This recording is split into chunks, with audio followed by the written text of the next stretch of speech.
The cosmetic surgery industry, we're also talking about that today. Big radical clean-up it is facing. This is after the PIP breast implant scandal. With me now in the studio is Dai Davies. Dai is a consultant plastic surgeon. What do you think about all of this, Dai? Well, we've been here before with other scandals in the past, and not a lot has changed. And I hope that the government, taking yet another look at the industry, will tighten it up and clean it up, because it is an absolute jungle out there. Why do you, I mean, it's been described as a cowboy operation in some of the newspapers today. How do you see it?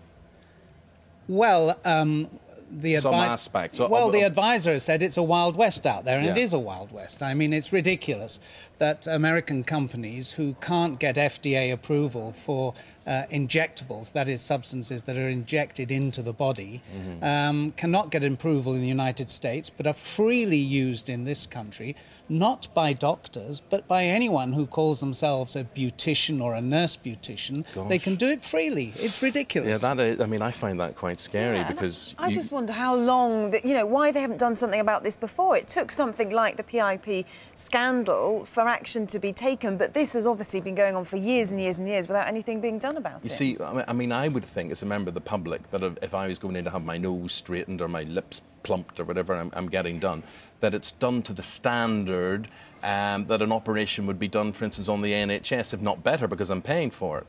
Well, you're right, but actually, it's not like that out there. What happens is that you get massive advertising and marketing by some of these companies to entice you to come to their clinic. Often these clinics employ surgeons who will work for very small fees. They've been trained in other parts of Europe, and their training is often not up to the expectations that we would want in this country.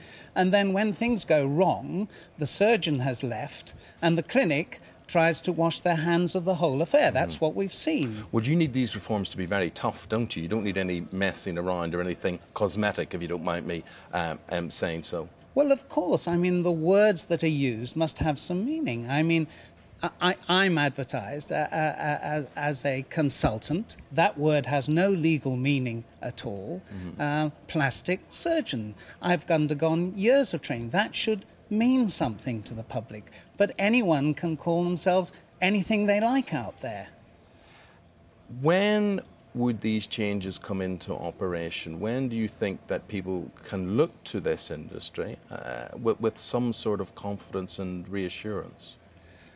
Well, I don't know, but there's nothing to stop the government doing something right away. For instance, for saying, let's make sure that these things are not over-marketed, and what is marketed is actually the truth. And for instance, we should have registers of what is put into people so that we know when there is a problem where all these implants are. And this is what came to light during the PIP scandal, that there weren't registers, that we didn't know who did what. Yes, but we've had this before. There was an implant called Trilucent, which was soybean, which couldn't get FDA approval in the United States, and yet thousands were put into this country. Well, look, really appreciate your input on all of that. That's Dai Davies. Dai is a plastic surgeon. Thank you. I left out consultant because it was meaningless, as you said there, but it sounds good. Consultant plastic surgeon.